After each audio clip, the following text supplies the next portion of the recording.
This is a story of a woman who died for 7 minutes and what she saw in the afterlife. Her name is Charlotte. She had come in for a routine checkup, a simple follow-up visit with her cardiologist. The kind of appointment that should have been nothing more than a formality. But as the nurse checked her vitals and scribbled notes, Charlotte felt a strange tightening in her chest. It wasn't pain, not yet. Just a gnawing sensation she couldn't ignore. Little did she know, this innocuous feeling was the beginning of a nightmare. The shift in atmosphere. Charlotte sat back on the examination table, her legs dangling slightly, the paper gown crinkling beneath her. She tried to focus on the soft classical music playing through the hospital speakers, the gentle melody doing little to ease the unease creeping up her spine. Her heart was racing, a deep sense of dread beginning to bubble to the surface. Dr. Stephen Parks, a man in his mid-40s with a calming demeanor, entered the room, clipboard in hand, offering a brief smile. "Good morning, Charlotte. How are we feeling today?" "Fine," she replied, her voice trembling more than she intended. "Just a little lightheaded." She brushed it off, trying to ignore the growing pressure in her chest, the sensation of someone, watching her. Dr. Parks didn't miss a beat. He took a seat and began to review the notes from the nurse, his brow furrowing as he observed her blood pressure reading. It was higher than it had ever been before. Charlotte didn't know the exact numbers yet, but her pulse quickened when he glanced up, his expression now serious. "I think we should take a look at this a bit more closely," Dr. Parks said. His voice was calm, but Charlotte noticed the underlying urgency in his tone. Charlotte tried to force a smile. "Is something wrong?" The doctor hesitated for just a moment before answering. "Your blood pressure is dangerously high, Charlotte. 234/134. That's a hypertensive crisis level." Her stomach twisted. "What does that mean?" "It means you're at risk for stroke. Or a heart attack," Dr. Parks said, his gaze never leaving hers. "We need to act quickly. I'm admitting you to the hospital. We're going to get that pressure down." Charlotte's heart skipped a beat. Admitted? This was supposed to be a simple checkup. She hadn't prepared for the kind of emergency that would tear apart the fabric of her normal life in an instant. Her mind raced as Dr. Parks picked up the phone and dialed for a room, his voice calm but firm as he gave instructions to the staff. Danny Holmes had always been a steady rock in Charlotte's life. He had seen her through countless challenges, always by her side, patient, kind, and ever so dependable. But as he stepped into the room after receiving the call, his face betrayed the weight of worry. His eyes darted from Charlotte's pale face to the blood pressure cuff still wrapped around her arm, the nurse adjusting the 4 in the corner. A chill ran through him. Something wasn't right. "Hey, love," he said softly, his voice laced with concern as he gently squeezed her hand. "What's going on? They called you in so quickly." Charlotte managed a small smile, trying to reassure him, but it didn't reach her eyes. "It's nothing. Just, my blood pressure's a little high. They want to monitor it, that's all." But Danny didn't buy it. The urgency in Dr. Park's voice had been unmistakable. He knew this wasn't just a little high. Something was happening to Charlotte, something bigger than a routine checkup, and it terrified him. Before Danny could ask any more questions, the door burst open, and a team of nurses flooded into the room. The atmosphere shifted instantly, almost electric with the energy of medical urgency. The room, once calm and sterile, now felt like a battlefield. Charlotte's pulse quickened as the nurses began attaching monitors, setting up IVs, and communicating in quick, clipped phrases. There was no time for pleasantries. They were moving quickly, too quickly. Danny felt his chest tighten with fear. He stood in the corner, helpless, watching as Charlotte's blood pressure remained dangerously high. She looked up at him, her eyes wide and uncertain, but she didn't say a word. The weight of what was happening hung in the air between them. The beeping of machines grew louder, and Charlotte felt her breath become shallow. The warmth in her chest had faded, replaced by a cold, creeping sensation that started to spread through her limbs. Suddenly, Dr. Parks appeared again, his face drawn. "We need to lower that blood pressure right now, or we're looking at something much worse. Prepare for an emergency intervention." Emergency? Danny's voice was barely above a whisper, but it cut through the panic in the room like a knife. "What are you talking about? Is she—" "I'm afraid it's serious," Dr. Parks interrupted, his tone a little softer now. "We need to stabilize her. You should stay close, but it's going to be a while." Charlotte barely heard the exchange. The world around her began to blur, the sound of rushing footsteps and frantic voices growing distant. Her vision dimmed as the cold sensation in her body deepened, like ice was slowly overtaking her skin. And then, without warning, the familiar hospital room disappeared. It was as though she was floating, her body no longer tethered to the earth. As Charlotte's heart began to fail, her body sinking deeper into unconsciousness, Danny's voice was the last thing she heard. "Charlotte, please, hold on."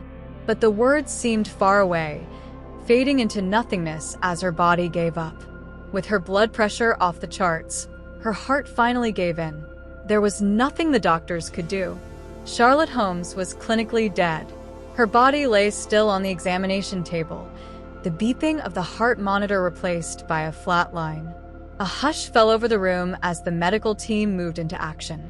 But even as they worked desperately to revive her, Charlotte was no longer there. Her journey, however, was just beginning. The sensation of floating. Charlotte's world began to fade, like a thick fog slowly swallowing the sharp edges of reality. The sounds around her, the frantic beeping of machines, the hurried whispers of the nurses, became distant, as though she were underwater, hearing muffled noises through a layer of thick glass.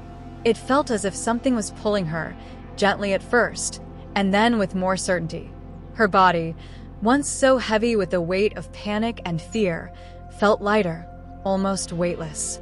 A strange sense of peace washed over her, as though she were being enveloped in a soft, protective cocoon. She tried to reach for something, but her limbs weren't responding the way they should. And then, without warning, she shifted.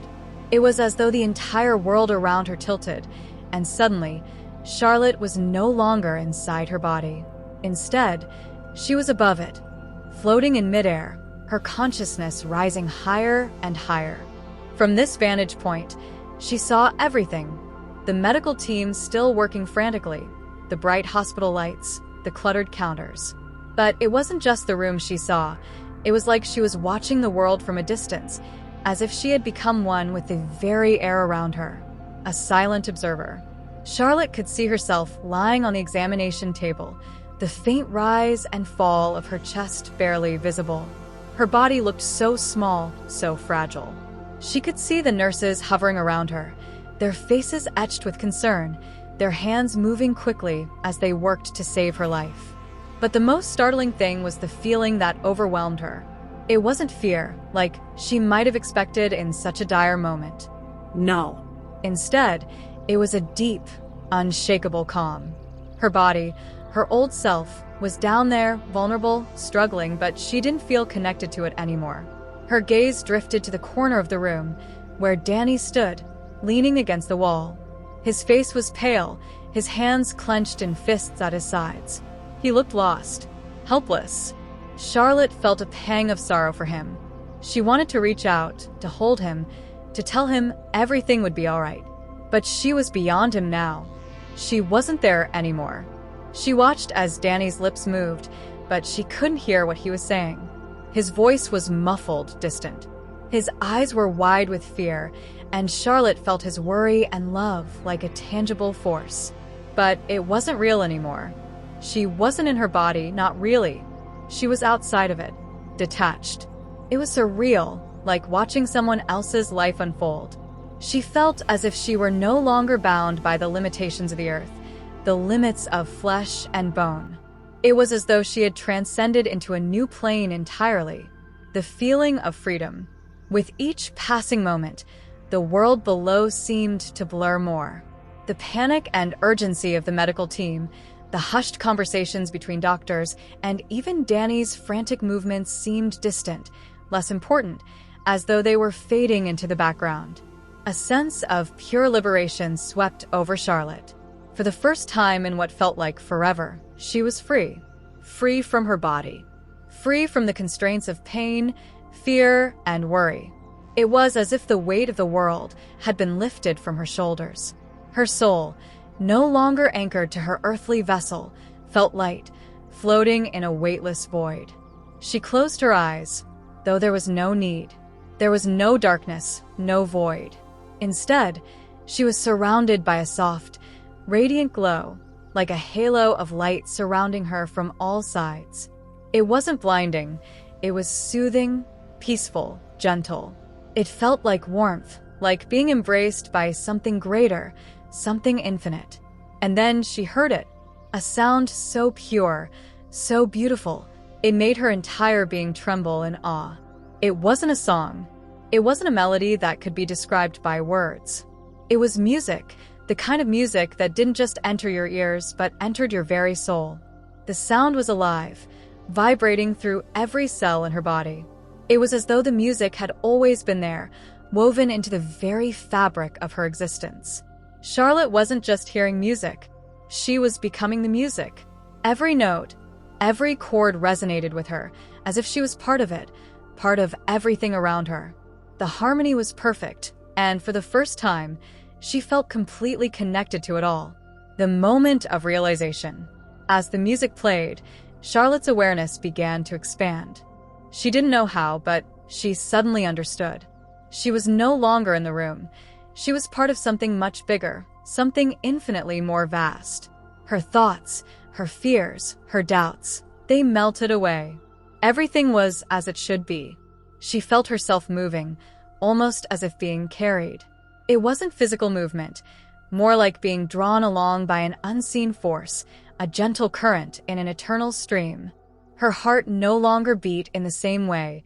It was more like she was breathing with the universe itself. She wasn't alone. There were others, a presence she couldn't fully describe but knew instinctively. And they were guiding her, welcoming her, as if they had been waiting for her all along. She didn't need to ask questions. She didn't need answers. All she had to do was follow. She looked around once more at the scene below. Her body, the medical team, Danny, and realized with an overwhelming sense of peace that she was no longer a part of that world. She had crossed over. She had been called to something greater. And in that moment, she knew, without a doubt, that she was in the presence of something far more extraordinary than she could have ever imagined. And with that realization came another, even more profound one. She was not just observing this journey. She was living it in every sense. She was part of the eternal. As Charlotte's soul was drawn further into this ethereal realm, the music around her intensified, though in a way that was far beyond anything she could have ever imagined. It wasn't like earthly music. It wasn't something that could be grasped by mere hearing. It was a symphony that was felt deep within her very essence. She felt each note in her soul, vibrating through her entire being, as though every part of her body had become part of the cosmic harmony. It was beautiful, but also overwhelming.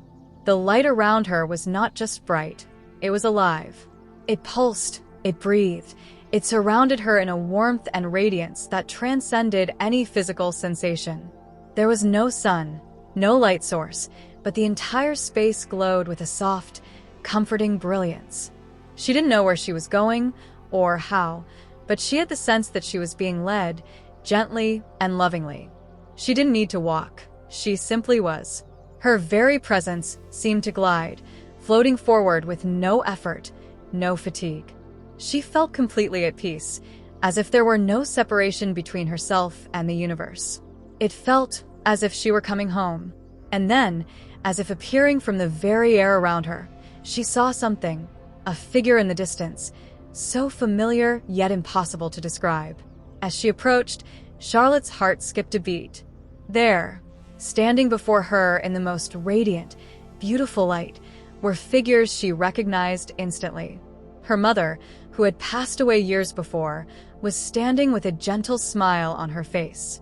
Charlotte felt a wave of love and warmth, so pure and unblemished that it nearly brought her to her knees. Her mother looked so young, her face glowing with health and vitality. She was radiant, no longer burdened by the frailties of old age or sickness. Charlotte could tell instantly. Her mother was whole again. Beside her stood Charlotte's father, tall and strong, his warm eyes twinkling with joy. He, too, looked decades younger, free from the ravages of time. They both seemed to be waiting for her, arms open, welcoming her.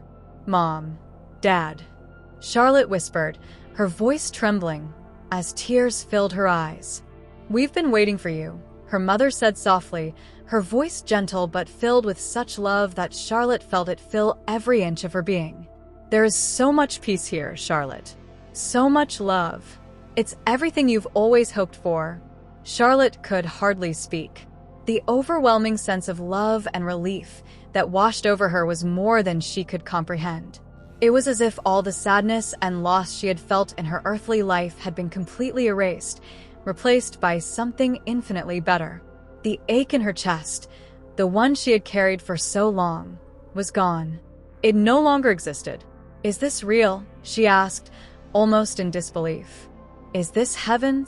Her father smiled warmly. "Yes, my dear. This is heaven, and it is more than you could ever imagine." But then Charlotte noticed something more, a figure standing behind her parents, bathed in an even brighter light. The figure was so luminous, so blindingly radiant, that Charlotte could barely make out any details. But she knew who it was. In the overwhelming brightness, Charlotte's heart leaped. She knew deep down, beyond any doubt, that this was God. The presence before her was so pure, so full of light, that it nearly overwhelmed her senses. But it wasn't intimidating. It wasn't a fearful thing. No, it was love, pure love. It was as if the entire universe was contained in that light, and in that moment, Charlotte understood everything. She understood the mysteries of life and death, the purpose of suffering, and the meaning of all things. All the questions that had plagued her on earth were now answered, not through words, but through an overwhelming sense of peace and clarity that filled her entire being. She had no fear. She had no doubt. All that mattered in that moment was the love and grace she felt radiating from the figure in front of her. The warmth, the joy, the sense of home was too much for her heart to contain. She simply stood there, overwhelmed and grateful. God spoke to her, his voice not through words but through an understanding that entered her heart directly. "You are loved, my child. You are home now." She felt a gentle tug at her soul, a sensation as if she were being drawn towards something even more magnificent, something beyond what she could comprehend. She knew it was time to continue. Just as she was about to follow the call of this divine presence, something unexpected happened. A small child, barely old enough to walk, appeared in front of her. Charlotte's heart skipped a beat. The child looked up at her, eyes filled with innocence and love. It was then that God spoke again, but this time, his words came with a sense of divine revelation. "This is your child," he said, his voice soft and gentle. Charlotte felt as though her very world had shifted. She had never met this child before, and yet, in an instant, she knew exactly who they were. It was the child she had lost so many years ago, a pregnancy that had ended too soon. Her heart had broken when she lost that baby, and she had always carried the pain with her. But here in heaven, that child was not an infant in the womb. The child had grown, had become, and was waiting for her. "He's here. Your child is with you now," God confirmed. The sight of her child, now a young toddler, filled Charlotte with an overwhelming sense of love and joy. Her heart swelled as she reached out to the child, who immediately ran into her arms. "Wait," Charlotte asked, her voice choked with emotion. "But how? How is this possible? He would have been an adult by now." God's response was simple, yet profound. "In heaven, there is no time. What you perceive as time on earth does not exist here. Everything is eternal. Your child has continued to grow in heaven, just as you would have wanted. The child smiled up at her, and in that moment, Charlotte knew there were no limitations here. There was no grief, no loss, only eternal love. But as much as Charlotte felt the deep peace of this divine embrace, God's presence began to shift. His light dimmed slightly, and the warmth that had enveloped her began to give way to a heavier, more somber tone. "There is something else you must see," God said, his voice now tinged with solemnity. "I must show you the contrast, the choice that lies before humanity." Just as Charlotte began to savor the overwhelming peace and love of heaven, something changed. The warmth surrounding her started to fade, and she felt a gentle but firm pull, as if God were guiding her towards something far less pleasant. It wasn't fear, but rather a quiet solemnity, a sense that she needed to witness something vital. God's voice, gentle yet firm, filled her heart. "There is another side. You must see it so that you may understand."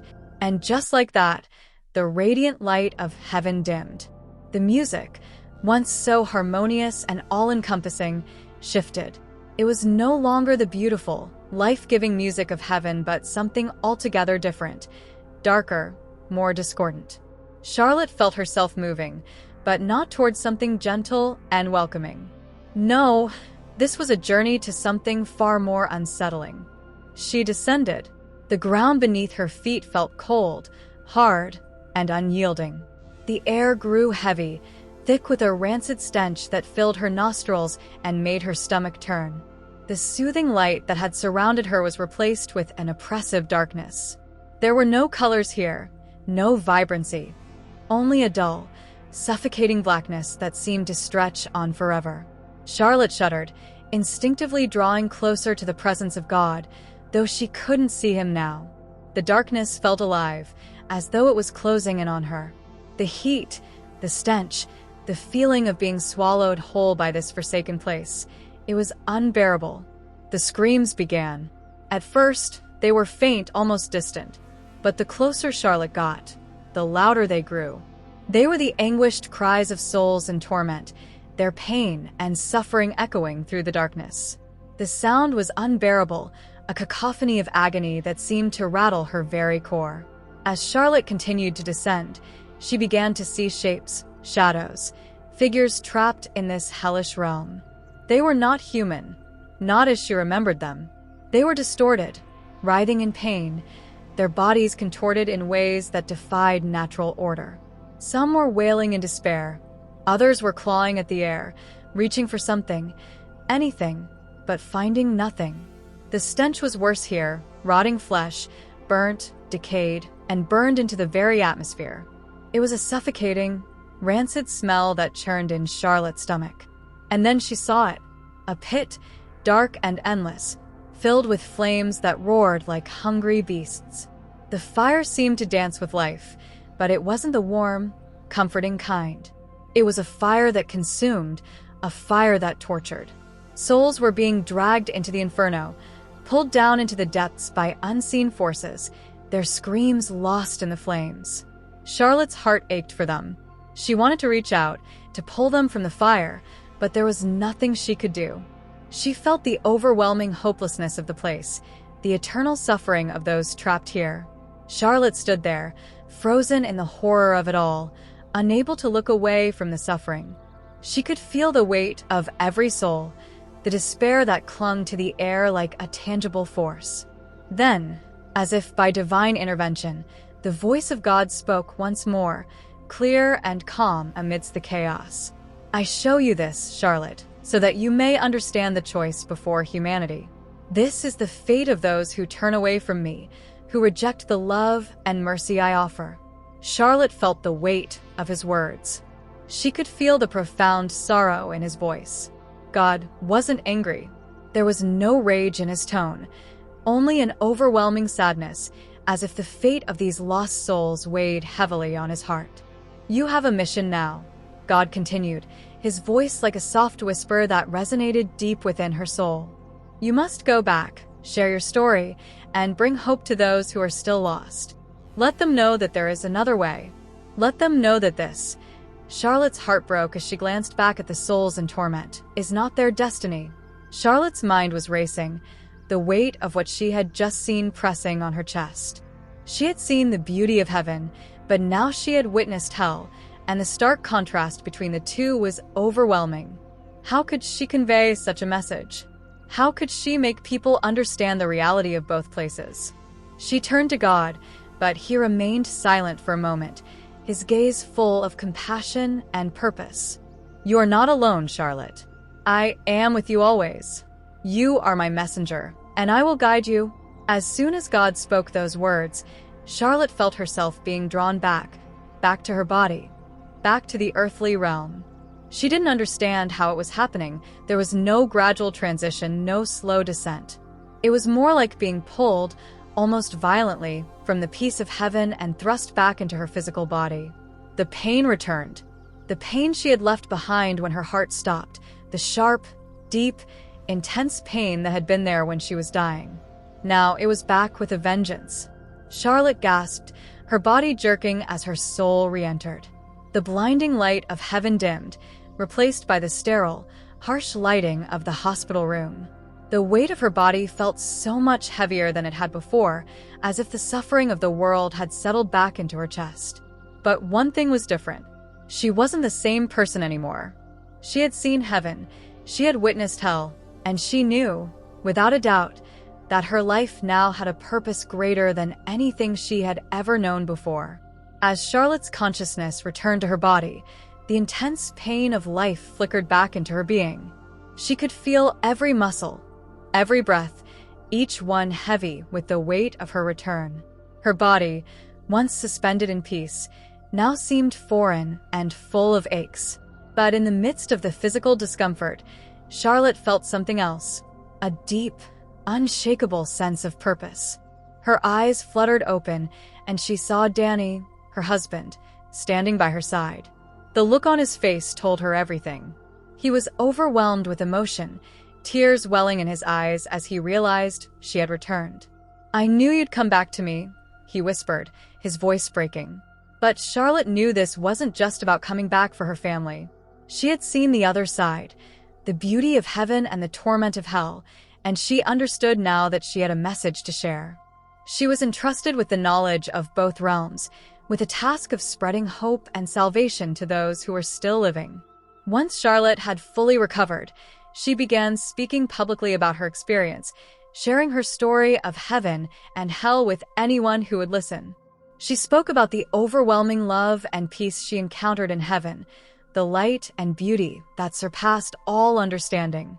But she also spoke of the reality of hell, the suffering and torment awaiting those who reject God's love. Her testimony resonated deeply with many. People were moved by her words, finding hope, faith, and a renewed sense of purpose. She had witnessed the eternal, and her testimony brought them closer to understanding the urgency of living with faith and love.